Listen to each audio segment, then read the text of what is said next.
السلام علیکم ورحمۃ اللہ وبرکاتہ۔ معزز سامعین کرام، آج کل ہم 2023 کے دہانے پر کھڑے ہوئے ہیں۔ اس سلسلے میں کچھ حضرات نے سوال کیا، کیا نئے سال کی خوشیاں منانا اور ہیپی نیو ایئر کہنا جائز ہے؟ تو سب سے پہلی بات تو یہ ہے کہ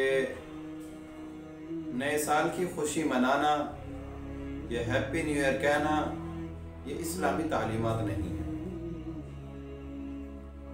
بلکہ یہ غیروں کا طریقہ ہے، اور جب ہم اس میں شامل ہوں گے اور ہیپی نیو ایئر کہیں گے اور ہیپی نیو ایئر کہتے ہوئے مبارکباد پیش کریں گے تو یہ غیروں سے مشابہت لازم آئے گی، اور اس میں آپ علیہ الصلوۃ والسلام کا فرمان ہے من تشبہ بقوم فہو منہم، جو شخص غیروں کی مشابہت اختیار کرے گا اس کا حشر انہی لوگوں کے ساتھ ہوگا۔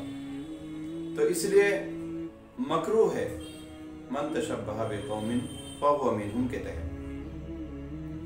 اور حقیقت میں دیکھا جائے تو یہ وقت افراد، اشخاص کے لیے، اسی طرح جماعتوں، گروہوں اور اداروں، تنظیموں کے لیے یہ خوشی کا موقع نہیں ہے۔ یہ تو ایک اپنے نفس کا محاسبہ کرنے کا موقع ہے، اپنا احتساب کرنے کا موقع ہے کہ گزشتہ سال میں ہم نے کیا پایا، کیا کھویا،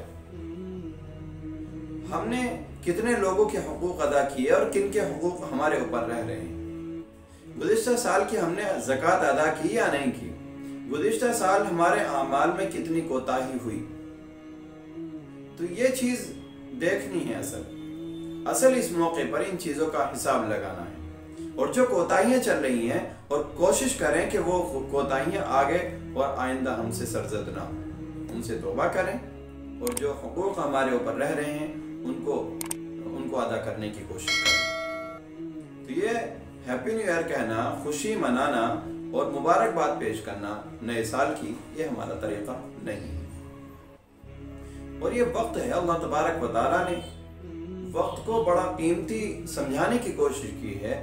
جگہ جگہ پر قرآن کریم میں اللہ تبارک و تعالیٰ نے وقت کی قسم کھائی ہے، اس کی اہمیت کو بتلانے کے لیے، لوگوں کو اس بات پر متنبہ کرنے کے لیے کہ وقت انسان کی زندگی میں بڑی قیمتی چیز ہے۔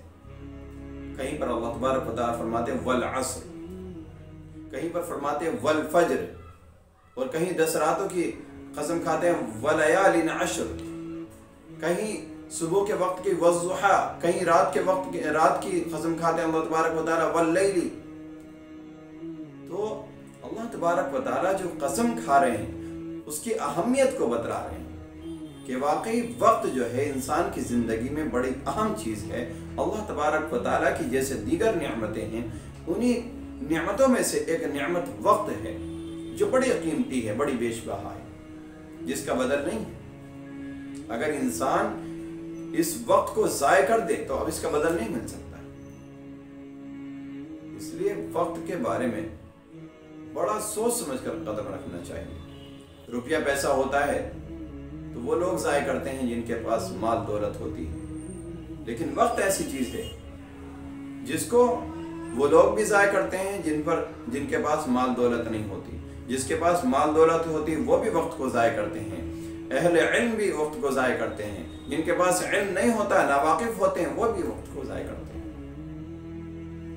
یاد رکھیں، جو قومیں وقت کی قیمت جانتی ہیں، وقت کی قدردانی کرتی ہیں، وہ عروج اور بلندیوں کو پہنچتی ہیں، اور وہ حکمرانی کرتی ہیں، وہ دریاؤں پر اپنا حکم جتلاتی ہیں، وہ فضاؤں کو اپنے کنٹرول میں کر لیتی ہیں، اپنے قابو میں کر لیتی ہیں۔ اور جو قومیں وقت کو ضائع کرتی ہیں، وقت کو برباد کرتی ہیں، وقت ان کو برباد کر دیتا ہے، وقت ان کو ضائع کر دیتا ہے، ناکارہ کر کے چھوڑتا ہے۔ وقت کی قدردانی کرنا بڑا اہم مسئلہ ہے اور ہر ایک کو کرنی چاہیے۔ اللہ تبارک و تعالیٰ قیامت کے دن سوال کریں گے کہ ہم نے تمہیں عمر دی تھی، ہم نے تمہیں وقت دیا تھا، اس میں کتنا تم نے کمایا اور کتنے تم نے نیک اعمال کیے، کتنا وقت ضائع کیا۔ اولم نعمرکم ما یتذکر فیہ من تذکر۔ اللہ تبارک و تعالیٰ قرآن کریم میں فرماتے ہیں کیا ہم نے تم کو اتنا وقت نہیں دیا تھا کہ ایک نصیحت حاصل کرنے والا نصیحت حاصل کر سکے؟ اس لیے اس وقت کو قیمتی جانتے ہوئے اس میں اللہ تبارک و تعالیٰ کی قدرت کو پہچانیں، اللہ تبارک و تعالیٰ کی عبادات میں اپنے آپ کو مصروف رکھیں، یوں ہی ضائع نہ کریں، کیونکہ دنیا دار الاسباب ہے، دار الامتحان ہے۔ یہاں جو انسان بوئے گا کل قیامت کے دن وہ کاٹے گا، اچھا بوئے گا تو اچھا کاٹے گا، برا بوئے گا تو برا کاٹے گا۔ جیسے انسان اس دنیا کے اندر اعمال کر لے گا اسی اعتبار سے اس کو وہاں پھل ملے گا۔ اس لیے سال کا نئے سال کا موقع ہے تو اس میں ہم اپنی گزشتہ زندگی کا حساب کریں۔ ہم یہ نہ سوچیں کہ ہماری زندگی بڑھ رہی ہے، بلکہ ہماری زندگی کا 1 سال کم ہو رہا ہے۔ اس لیے غم کا موقع ہے، اس میں ہم اپنے نفس کا محاسبہ کریں کہ ہم نے کیا کھویا کیا پایا، ہمارے اوپر کن لوگوں کے حقوق ہیں جن کو ادا کرنا ضروری ہے، اور اگر اللہ تبارک و تعالیٰ کی شان میں کوئی گستاخی ہوئی، ہمارے ایمان میں کوئی کمزوری آئی ہے تو اس کے لیے توبہ کریں اور جو اسباب ہیں ان کو اختیار کریں۔ اللہ تبارک و تعالیٰ ہم سب کو وقت کی قدردانی کرنے کی توفیق نصیب فرمائے۔